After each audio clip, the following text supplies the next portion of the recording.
قسم خدا دی اٹھا کے آکھنا اے اللہ دے فقیر ہوندے نے یاد رکھ لینا آویخ مسلمان ویرا عرض کردا پیا سا ایویں نہ سمجھی میں تینوں گل دس دیواں تو جاندا نہیں اے نہ سمجھی کہ چشتی انہاں دا استاد ہے تاں گل کردے نے میں ممبر رسول تے بیٹھ کے گل کر رہا مینوں کلمہ نصیب نہ ہوے اگر جھوٹ بولاں تے یاد رکھ لینا میرے استاد محترم جدوں عمرہ شریف کرنے واسطے گئے سن آپ جدوں عمرہ شریف تے گئے نے لاہور شہر دا قاری محمد عامر چشتی صاحب آپ دے نال عمرہ شریف کرنے واسطے گئے سن آپ جدوں اوتھے آنا کمرے دے اندر آپ نے سارا دن کتاباں لے آنی عرب دے مکتبے تے جانا چشتی صاحب نہ کتاباں نال لگا ہوئے آپ نے کتاباں پڑھدیا رہنا جدو 4-5 دن مدینے شریف گیان ہو گئے قاری عامر صاحب کہنے لگے یار سمجھ نہیں آتی جدو میں کلا عمرے تے آندا سا بڑیاں زیارتاں کیتیاں نہیں بڑیاں تھاواں تے گیا وا اج استاداں نال آیا وا کمرے وچ یا مسجد نبوی یا کمرے وچ یا مسجد نبوی شریف سرکار دے روضے تے جان آن ہوندا باہر دیاں زیارتاں نہیں ہو رہیاں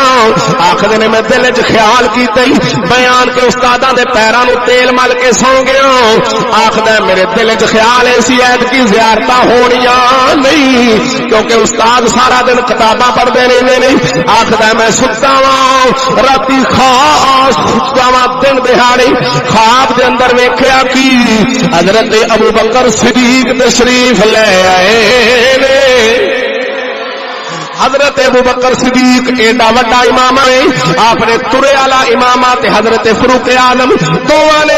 ترے والے امام بن کے دوویں ہستیاں میرے سامنے تشریف فرمان آکھدا میں زیارت پیا کرنا بڑا خوش ہونا پیا میں نے خیال کیتا آندا میری زبان تو لفظ نکل گئے یار ابو بکر صدیق تے عمر فاروق دی زیارت ہوگی مولا علی سرکار کتھے نے مینوں آواز آئی قاری صاحب اپنے پیچھے ویکھو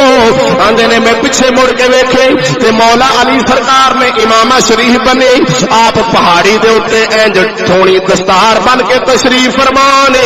آپ دا نورانی چہرہ چمکا پیا ماردا وے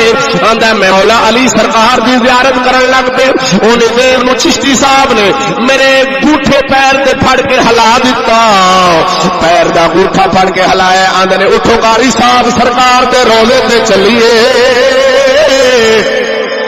گل سنی جھوٹ بولنے والا میرے سامنے جو اس قاری عامر صاحب لاہور والے حالے زندہ نے آخو تے میں انہوں نے گل بہت جناب نال کرا دیا انہوں نے جو میرے سامنے بیان کیتا ہے میں وہی بیان کراں گا ادھر ویکھ قاری صاحب آندے نے سا حضور دے روضے تے چلے گئے ہن تین یاراں دی زیارت مینوں ہو گئی حضور دے روضے تے سچے اسی جنت البقیع چلے گئے جا کے حضرت عثمان غنی دے روضے تے استاد صاحب کھڑے ہو گئے ہاتھ بن کے حضرت عثمان غنی دے روضے تے روئے آپ رو کے دعاواں منگدے رہے نالے آپ نے کلام پڑھیا آہستہ آواز دے نال ہولی آپ نے کلام شروع کیتا کلام پڑھدے آپ نے دعا منگی روندیاں دعا منگی جدوں حضرت عثمان غنی دے واپس مڑے تے چشتی صاحب میری کنڈ تے ہاتھ مار کے آندے نے لویشا اج آپ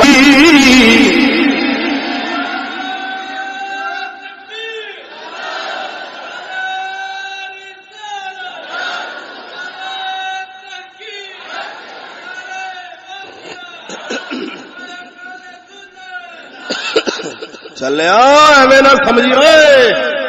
اے فقیر کسی دی پرواہ نہیں کرتے صرف اس ذات دی پرواہ کرتے ہیں اج اپنا عمرہ قبول ہو گئے قاری صاحب آندے نے میں دل وچ گل رکھ لی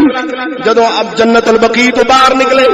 اپنے ہوٹل تے جان واسطے رستے وچ آ رہے سن آندے نے میں پوچھ لیا جیڑا مینوں خواب آیا سی میں حالی دسیا نہیں استاداں نوں جیڑا مینوں خواب آیا سی میں حالے دسیا نہیں مینوں استاداں نے حضرت عثمان غنی سرکار دے روضے تے آکھیا اپنا عمرہ اج قبول ہو گئی درویشاں آندے نے میں بازار وچ آن کے پوچھیا استاد جی عمرہ کیویں قبول ہویا وے کی نشانی عمرہ کیویں قبول ہو گیا وے آپ نے میرے موڈے تے ہاتھ مار کے آکھیا بیلیا خواب وچ ویکھیا نہیں آندے میں ہالے خواب نہیں سی دسیا مینوں پیدا کرنے والے دی قسم ہے میں جھوٹ بولنا زبان کٹ دیا جے قاری صاحب آندے نے میں استاد چشتی صاحب نو خواب نہیں دسیا تے مینوں آندے نے میں کہ حضور عمرہ کیویں اپنا قبول ہو گیا؟ آپ نے فرمایا خواب وچ نہیں ویکھیا، خواب وچ ویکھیا نہیں او تو آندا پیسہ زیارتاں نہیں ہوندیاں باہر کرے اج زیارتاں نہیں ہوندیاں جڑیاں اج ہوئیاں نے تینوں ساری زندگی کسے نوں نہیں ہونیاں۔ میں عرض کرن دیا سا چلیا ایویں نہ سمجھی یہ فقیر لوگ نے، فقیر لوگ ہاں جی تے فقیراں دا سامنا کوئی نہیں کر سکدا، فقیراں کول جڑی دلیل ہوندی ہے پکی تے سچی ہوندی ہے، اون دے وچ ولاویں کوئی نہیں۔